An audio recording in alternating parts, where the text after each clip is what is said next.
everyone. Welcome back to another episode of Journey to Purpose. With me this week, I have the wonderful Kevin White. He is the co-founder of the Believe Crew. Kevin, welcome. Thank you for being here. Yeah, thank you for having me on. First, very easy question. Where in the world are you today?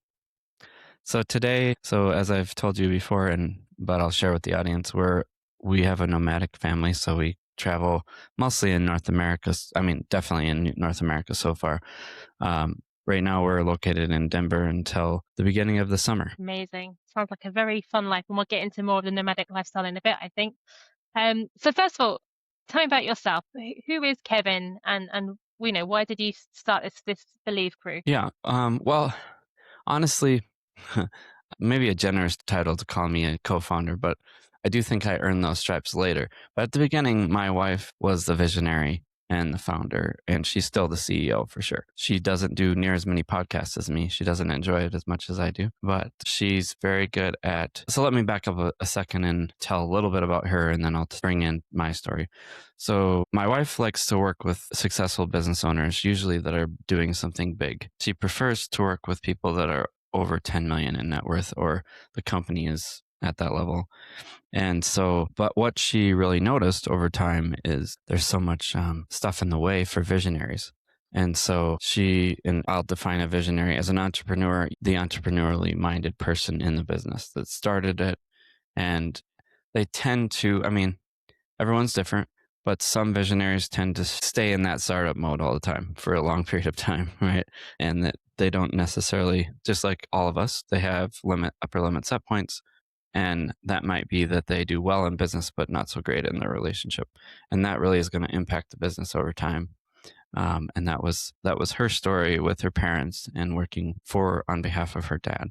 So what she likes to have happen and why she set up Believe Crew is the visionary works with us. And by us, I mean the team of Believe Crew people that we have, that is about 6 of us, including Jamie. And we help visionaries to move through the different stages in their calling and to transition between one phase to another phase. And sometimes we help them with working on big problems that they don't know what the right answer is. And so to back up, and then that's where I come in. So I was an addict, and I was a tech person for 25 years. We have 6 amazing boys, Jamie and I. Wow. But our story was one of, like, we did pretty good at creating kids, but I wasn't really a super connected father. I wasn't really a great husband. And Jamie was an enabler of my behavior early on. And so as we stepped into the questions of what's going on here and what could we do to change this, I started to get help. Well, I really should say she started to get help in coaching and using a healer that we found along the way that was like a friend of a friend. And then over time, I got more interested because her energy was shifting. She had better boundaries. She had better self-love. And it was like, what's going on here? And so I joined the party, and I really needed. So Belief Crew is a lot of the things that I needed personally to get out of that first phase of my life and into what I do today, which is help people, sometimes even like me. Amazing. And I think it's interesting to talk about, your wife doing it first, then you noticing the changes. Mm-hmm. I think that's often the way, isn't it? And I love the fact that you sort of acknowledge also the enabling and how you think you're being supportive, but actually it's an enabling behavior, and it's understanding how the boundaries work. Well, how long was that process for you as a couple, as a family, to kind of figure out, Way too long. where you had to get? Yeah. So we got married in 2001. We had our first son in 2002. And so it'd be probably a solid, I would say 15 years before we started to get serious help. And then, maybe 14 years. And then when we started to get a little more deep into understanding, wow, we've actually really got to invest in this and figure this out, I would say it was closer to 17, like a couple years more before we really started to pay people and understand, oh, okay, I can't fix this quick, right? Wow, it actually takes 7 years for you to change entirely, right? So let's embrace that. And yes, you can change a lot in a short amount of time, but as far as truly being a completely different person, I'm finally, 7 years, let's see, 2005. So yeah, about 7, maybe a little more years in to that cycle, and noticing a little more permanent and deeper change than in the beginning. Amazing. And well done for doing that work. What was that? Well done for doing the work. Oh, thank you. Yes. It's worth it. Worth it for all of us. Well, and you bring that learning that you have into the belief crew, as you say. So you talk about a collective of intuitive advisors and practitioners. So what does that look like? If you're somebody who's coming to you, what does it mean by an intuitive advisor? Yeah. Well, so what we focus on in the team, and we kind of have two sides to our business. So we work with healers and coaches that are struggling to make money, and some of them we invite to be on our team. So that's one side of the business. And I do a lot of work there. I work with a lot of, they're really gifted, but we don't, a lot of us are just healer types. We don't quite get how to make money at it, right? So I spend a lot of time with them and helping them and like doing trades or whatever is appropriate, coming up with a package for them so that they feel supported and get past that first part where we just want to help everyone and we don't know how to do that and how to make money from it. Mm-hmm. And I use, mostly the way I do that is I use myself as a guinea pig for helping them get clear on their final method, which is very aligned with how I came to be doing this. It was, having mentors that were helping me and then realizing, or them even calling out at me like, hey, Kevin, you can do this too. You're intuitive. So my mentors help me find my gifts. We help those we mentor and help those coaches and healers find their gifts. And then we really do the same thing with the client. And each of the people on the team has gone through that process, has started to see their own gifts. And we're sponsoring the same activity with the client, helping them to be more intuitive themselves and helping them get to that place of whatever upper limit set point is in the way, whether it's a belief or having trapped emotions or whatever.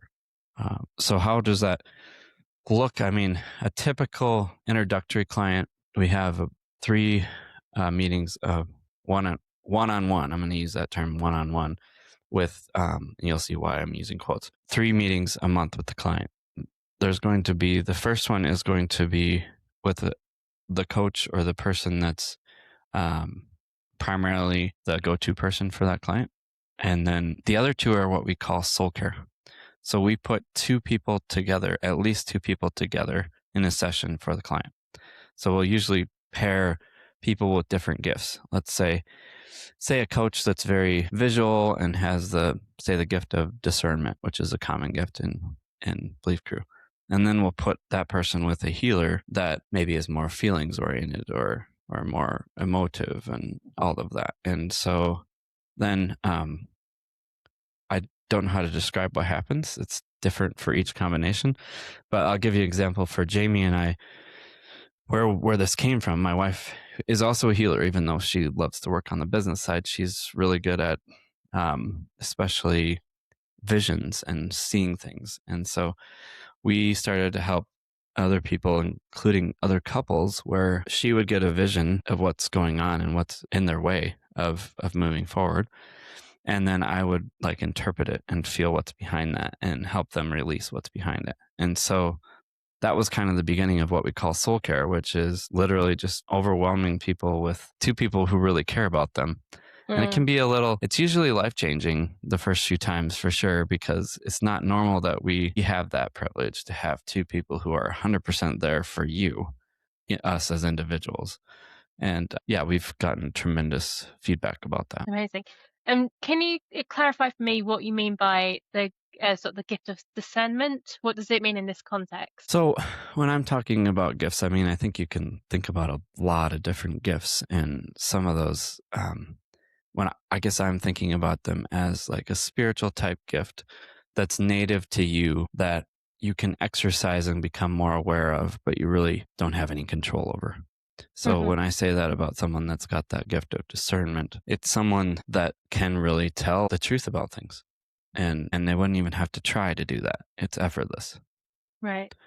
So and so do you work more in the sort of metaphysical, spiritual, or do you combine it with like I don't want to call it real world, that does sound right, but you know what I mean? You combine it with more of the transactional skills perhaps of coaching. Yeah. Is that a better way of saying it? Yeah, I think both. Yeah, both are very necessary, right? Like the conscious mind, our conscious mind needs to be aware of the upper limit set points, and we have to buy into, I shouldn't say have to, but it's a privilege to buy into what is possible for ourselves. And I think that that's a critical part, and coaching is very instrumental in that, helping people hear what they're saying, listening to them and connecting to what's possible, or even what we hear from what they're speaking. Honoring that they know the answers and we don't, so that's huge. And what we found in our own journey, and what I found myself, is I think there's also this other side where, especially when we're really struggling or not intuitive, it's good to create some space in the subconscious and in the body to expand the work and to provide some ability to more easily step into the work. That could be done in coaching probably over time, but the point would be that it would take so much time. Do we really want to do it that way? And so we introduce some other healing methods. The primary method we use is, although I'm not sure there is a primary method, but one of the primary methods we use is a technique called theta healing, which is a Taoist type, I would say almost like prayer-based concept. And I don't want to scare people away by saying the word prayer, but like it's honoring that there is unconditional love is a present force in the universe, and connecting to that. And it also, one thing I love about this method and most Taoist teaching is it's very inclusive. So if you are someone that, like, say, a Christian, believes in God and Christ and all of that, it's very inclusive of that. And the words, like, we ask where you're coming from, where you are, and we use those words in what we're doing. So yeah, that's the teaching behind it. But it's a method of finding beliefs in yourself and limits in yourself, and us as healers hearing that from you and sensing what you're ready for through what we call the divine pathway, or interacting through God, through unconditional love, so that we're receiving only what's appropriate. We're not directly connecting to you. We're not giving you our garbage. We're not taking yours on, all of that. So that's what theta healing is. Amazing. And I guess, it's less about the religion, more about the spiritual side of it, essentially, is what you're saying. So worry not about the language. It's the end state that you're getting to, be it Christian, Hindu, Buddhist, or other. It's about that spiritual pathway. Yeah, it's like the subconscious, right? Like our subconscious is a beautiful part of us. I tend to like to talk about the ego in a positive way, to talk about your inner child in a positive way. I personally believe that it's working for us exactly the way that it's designed. And so it's also working against us exactly the way we've chosen. So we get to create some space so it's not quite as big of a voice, let go of the limiting beliefs that are in the way, and do that in a more effortless fashion than it would be to talk to a coach over a long period of time for the deeper ones. Yeah, I love that. And so obviously, so you work with visionaries. Do you find, and you talked about it already with having those two people giving that unconditional love in that session, when someone comes to you for this kind of work, how much, I don't know, preparation do they need to go through to sort of understand the kind of approach that you're using, or is it something that can learn and evolve as they go on that journey? Yeah, absolutely, they can learn. We're gonna do some work up front. Like, one of the things, we use some Eastern methods to understand who you are and what your gifts are. So we use the human design system. We use the gene key system, which is related to human design, and those are all Middle Eastern, Indian, Chinese influences. And so the hardest part of what you need to bring to us, or what people bring to us, is their birth time, because not all of us know that. And sometimes we can't even find it. And so your body knows when you were born. Worst case, we can do it that way. But we prefer to have like the evidence of when you were born.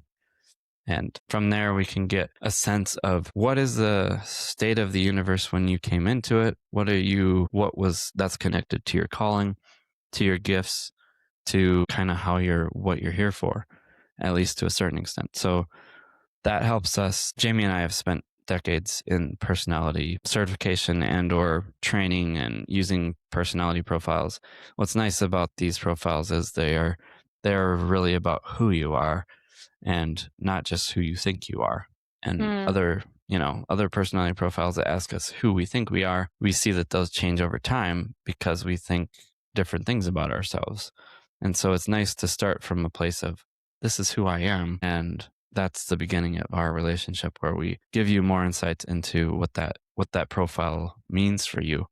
And these are kind of the sweet spots of where you will thrive, where how does that compare to where you're living right now, right? And what we usually find is we are usually pretty close to, we're doing something in our gifts. Like most time, people are not denying their whole self, luckily.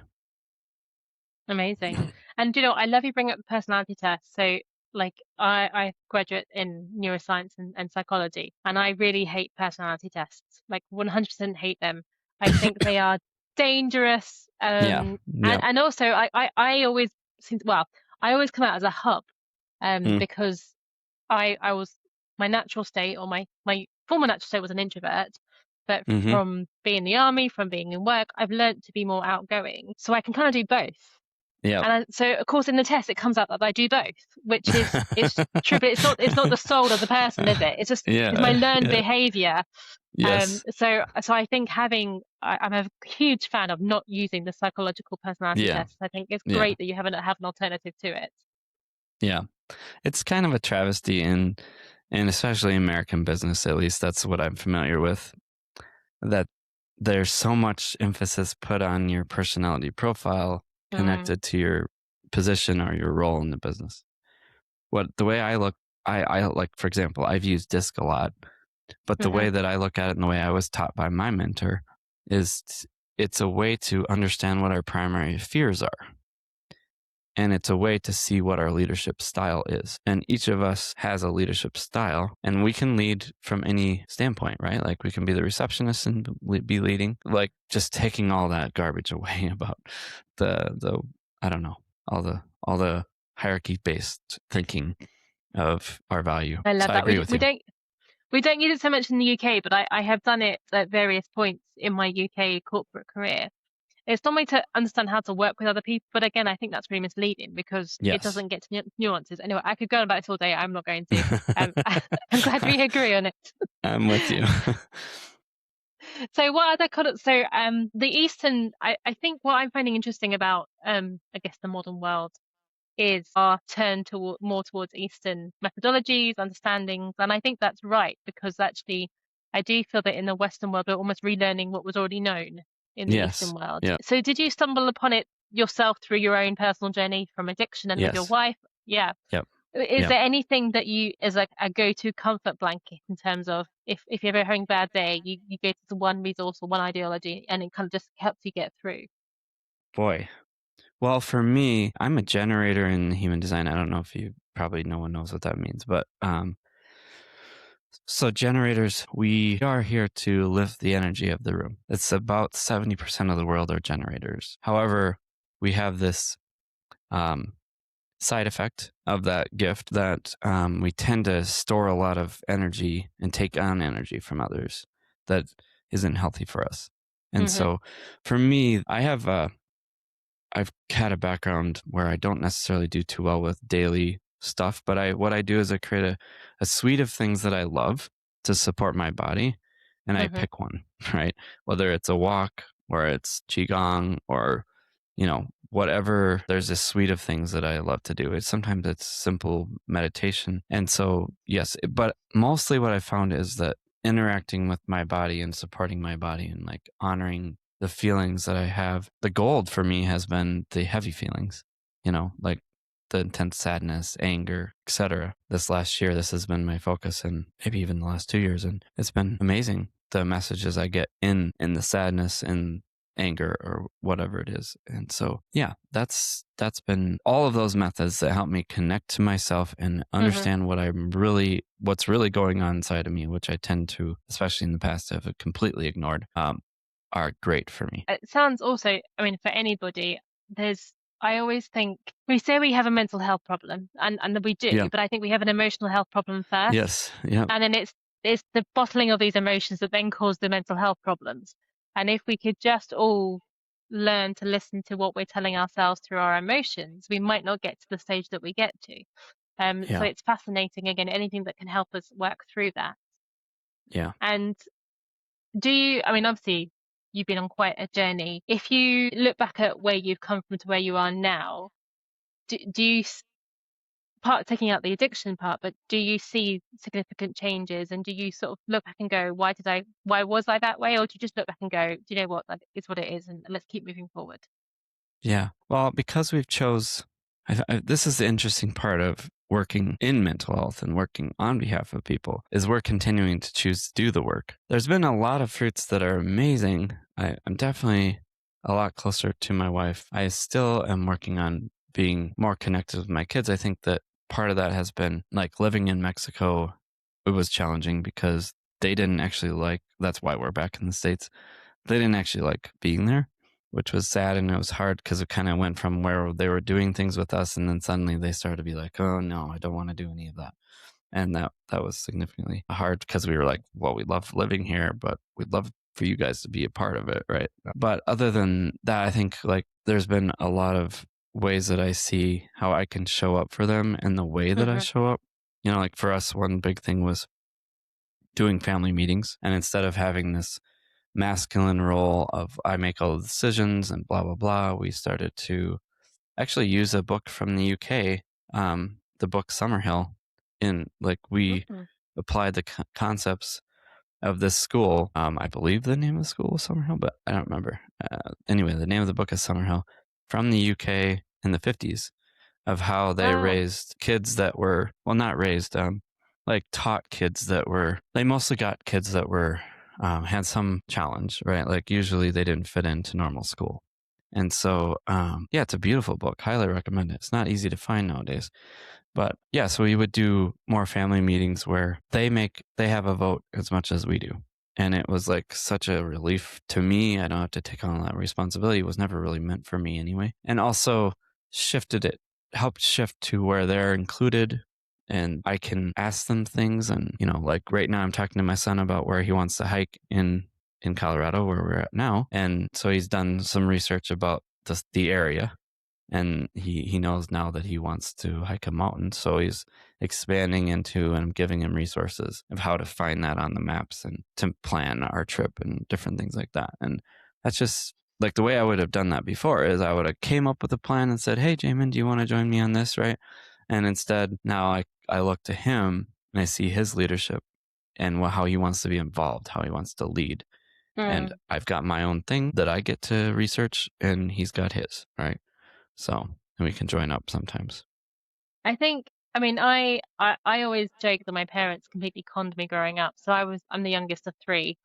And because I was the youngest, like I saw my other siblings doing stuff. So I started getting chores when I was about 5, because I just try and help, because, you're the youngest and you see people doing stuff, and I ended up having like a whole chore list. But we did have a chore rota, and we did have you'd plan stuff and and take responsibility for things. But also I remember we moved around quite a lot, and I remember as a sort of a 5, 6, 7-year-old walking down the streets of the suburbs. We were living in North London at the time, which just to my sister, who was 2 years older than me, and it seems like you wouldn't do that today. But I actually don't. I actually think the world is less. Well, in the UK, I can't speak for the US. The world is less dangerous today, like statistically speaking, look at the data and everything else.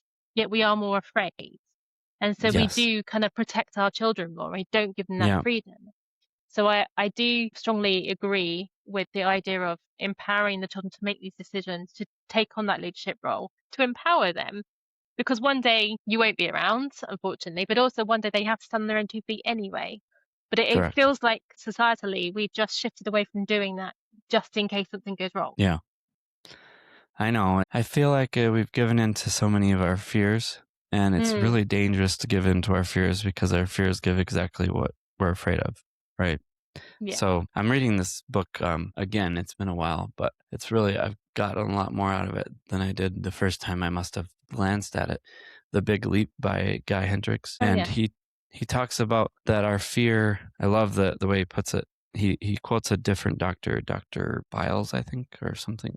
Files. Anyway, I probably shouldn't try names. I'm not gifted with remembering names. But he talks about our fear is basically just the same physiologically as excitement. The difference is that excitement we breathe through, and fear we don't breathe. Yeah. And I think that's really insightful. And if you think about our cultures and how little we're breathing around some of these things, it's interesting. And so I think the beauty of where we're at right now is kids, my kids' age and younger, are very spiritual. And the things that they want to do at 20 years old are pretty much what we want, what most of us in the past have wanted to do in our 40s. So like if you think about like Tony Robbins, let's say, he talks about 6 basic human needs. 2 of those needs are spiritual needs, growth and contribution. We're seeing kids want to start at growth and contribution. So that's more of a spiritual need. I mean, I'm sure not all kids are like that, but there's a lot of gifted kids out there. The way I look at anyone on the spectrum, for example, is they're gifted. And so I think they're calling in a different future for us. And those of us that are older, we can either be a part of that and embrace it and see the possibility of even the space, let's say, the AI gives us and giving us time back from doing a lot of the things that took so long before.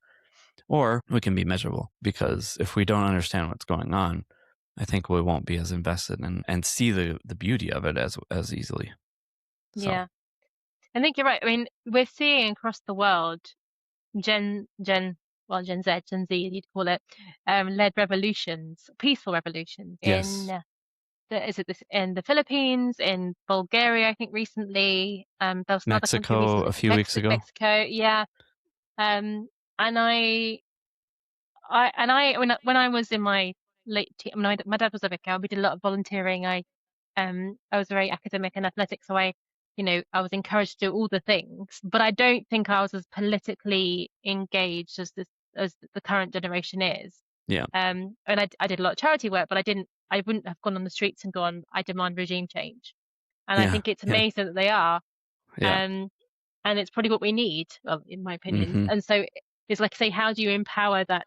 How do you empower them to keep doing that? But also, how do you, as a 40, 50, 60-year-old, recognize it's not a threat to your existence? It is actually a level up on what you had before, potentially. It's a hard one. Well, I think as older folks, like, if we can recognize that our fears are not founded in any reality anymore, then it would help them and free them up. That they know how to navigate the future, I believe, native to their being and them. And I think this has probably been true of every generation. It's just we went from almost like survival with with at least my grandparents, like, the Great Depression, World War I and II, and then that was set up before that, right? Like there was huge wars in the early 1800s too, right? Like even England and France and Napoleon and all that stuff. So I think we're at a special moment. It won't last forever, probably, but I think we're learning big things as a civilization. So let's embrace that and let go of the fears. I love that. Fingers crossed. I hope we do. Yeah, I think we have to. Like, I think it'll be really miserable not to. So yes, very true. Talk to me about your nomad life then. So are you going to give it another go? What was the thinking behind it originally? Because that's, again, quite an unusual thing to do. Yeah, well, let's see. In the beginning of like January 2024, Jamie and I were talking about our business, Believe Crew, and we had a focus of family business. And we still do that today, but kind of reflecting on what was going on. And we were finding out that we were called to help families separate. And I'm like, what in the world? How are we going to market that? And I do believe that it's a business separation, not a, although that impact can have relationship separation as a part of the cycle, right? So we were able to support some of that for a couple different families who were very intertwined in their businesses. And as part of that discussion, we're like, wow, we need to have different tools. And Jamie, so the story actually goes way back to both of our moms passed away in 2006 and 2007 from cancer. And as part of that, we got to witness that cancer, at least for them, was a cry about the pain that was in their relationships. And in particular, Jamie's mom and dad just were one of the best, most amazing couples I've ever witnessed. And yet there was something that really hurt her, and that happened. And she said at the end of her life, she said, if she had gone to Ireland, she had gone to Mexico, she'd gone, I think, even the Philippines, all of her, to get help for her body. And at the end, she read a book. I think it was one of the Louise Hay's books, but I'm not sure. And she basically understood that, if I could start over, I'd work on my mind and my heart. And my body would be the last thing I'd be worried about. And I think what she was basically understanding is that in what she chose in the last part of her life was forgiveness, and that she had the power to ask for that, at least, and to get help with forgiveness. So what Jamie said to me as we were discussing all of this in January of 2024, was she had always felt like to really help people get out of their current mindset, that we needed to have some type of retreat center. And this was connected to her mom and how she had gone to these retreat centers, and they did do some of the work of therapy in the mind and different things there. And so I was like, well, I just got back from Mexico. We had been going down there for dental work because in the US, it was so hard during COVID to get help especially for the kids. And we just fell in love with the way that they do customer service and how they really care about you. And so I was like, do we need to move to Mexico and explore that, right? Where it's a little more economical than setting up a multi-million-dollar center in the US. And she's said immediately, yes. And she's, she has intuition that's the same as about 4% of people on the earth. And when she gets a yes about something, it's really significant. Right. So within a few hours, we had chosen that was going to be our path. We decided to sell our house and to get rid of all of our stuff. And we talked to the kids and had a family meeting about it and told them about it. And then for the next 6 months, we executed that plan, got rid of all of our stuff, and either sold it, gave it away, and got rid of our house, which that was one of the bigger growth things for me, because I had plenty of stuff. I wouldn't say I was a hoarder, but I definitely liked everything I had. So it was good. It was a good experience, one that I found miserable, but in the end, I was like, wow, this is really freeing. And after we got rid of that and got down to Mexico, I was like, wow, I have so much time. I don't have to deal with all this stuff, right? Right. So that's how we started. I feel like it was a part of our calling to investigate what that means and what part of the business it plays for us to be nomadic. And I don't think we'll be like this forever.